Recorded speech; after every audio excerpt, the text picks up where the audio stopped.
Sameer MD ಅವರಿಗೆ ಜೀವ ಬೆದರಿಕೆ ಅಂತ ತಮ್ನೇಲಲ್ಲಿ ಹಾಕಿದ್ದೀನಿ. ಯಾಕೆ ಏನು ಅಂತ ತಿಳ್ಕೊಳ್ಳೋಣ. ಅದಕ್ಕಿಂತ ಮುಂಚೆ ಈ ಒಂದಷ್ಟು ವಿಡಿಯೋಗಳನ್ನ ನೋಡ್ಕೊಂಬರೋಣ.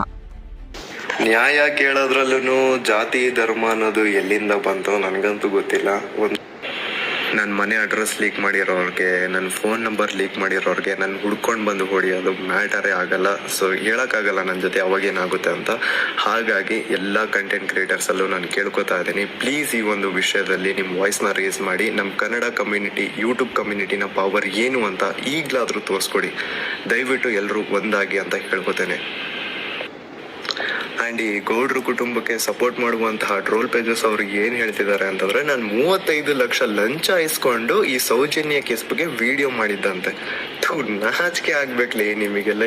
ಏನಂತ ಯೋಚನೆ ಮಾಡ್ತಿರೋ? ನಾನು ಎಡಿಟರಿಗೆ ಪೇ ಮಾಡೋದಕ್ಕೆ ನನ್ನ ಹತ್ರ ದುಡ್ಡಿಲ್ಲ. ನಾನು 35 ಲ್ಯಾಕ್. ನಾಚಿಕೆ ಆಗ್ಬೇಕು ನಿಮಗೆ. ನೋಡಿದ್ರಲ್ಲ ಈ ವಿಡಿಯೋಗಳನ್ನ. ಇದರಲ್ಲಿ ಸಮೀರ್ MD ಅವರೇ ಹೇಳಿದ್ದಾರೆ, ಅಡ್ರೆಸ್ ಮತ್ತು ಫೋನ್ ನಂಬರ್ ಹುಡುಕ್ದವ್ರಿಗೆ ನನ್ನ ಏನಾದ್ರೂ ಮಾಡೋದು ದೊಡ್ಡ ವಿಷಯನೇ ಅಲ್ಲ ಅಂತ ಸಮೀರ್ MD ಅವರೇ ಹೇಳ್ತಾ ಇದ್ದಾರೆ. ಆದ್ರೂ ಕೂಡ ಅವರ ಧೈರ್ಯದ ಬಗ್ಗೆ ನಾವು ಮೆಚ್ಚಲೇಬೇಕು. ಒಬ್ಬರನ್ನ ಎದುರು ಹಾಕೊಂಡು ಈ ತರ ವಿಡಿಯೋ ಮಾಡ್ತಾರೆ ಅಂದ್ರೆ ತುಂಬಾನೇ ದೊಡ್ಡ ವಿಷಯ. ಕರ್ನಾಟಕದ ಜನತೆ ಎಲ್ಲ ಅವರ ಸಪೋರ್ಟ್ಗೆ ನಿಂತು ಅವರಿಗೆ ಏನೂ ಆಗದಂತೆ ನೋಡ್ಕೊಳ್ಳೋದು ಕರ್ನಾಟಕದ ಜನತೆಯ ಕರ್ತವ್ಯ. ಯಾಕಂದ್ರೆ ಬೇರೆಯವ್ರಿಗೆ ಒಳ್ಳೇದು ಮಾಡಕ್ ಹೋಗ್ಬಿಟ್ಟು ಅವ್ರಿಗೆ ಕೆಟ್ಟದಾಗಬಾರ್ದು. ಅದಕ್ಕೋಸ್ಕರ ಎಲ್ಲ ಯೂಟ್ಯೂಬರ್ಸ್ ಮತ್ತೆ ಕ್ರಿಯೇಟರ್ಸ್ಗಳು ಸಪೋರ್ಟ್ ಮಾಡಬೇಕು.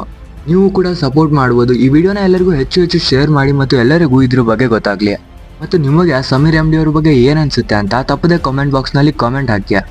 ಇನ್ನು ಚಾನಲ್ಗೆ ಯಾರೆಲ್ಲ ಸಬ್ಸ್ಕ್ರೈಬ್ ಮಾಡಿಲ್ಲ ಸಬ್ಸ್ಕ್ರೈಬ್ ಮಾಡ್ಕೊಳ್ಳಿ. ಇಲ್ಲಿವರೆಗೂ ಲೈಕ್ ಆಗದೆ ಇರೋರು ತಪ್ಪದೆ ಲೈಕ್ ಹಾಕಿ. ಇನ್ನೂ ಹೆಚ್ಚಿನ ಅಪ್ಡೇಟ್ಸ್ಗಳು ನಿಮಗೆ ಚಾನಲ್ ಅಲ್ಲಿ ಬರ್ತಾ ಇರುತ್ತೆ. ಇಲ್ಲಿವರೆಗೂ ನೋಡಿದ್ದಕ್ಕೆ ಥ್ಯಾಂಕ್ ಯು ಸೋ ಮಚ್.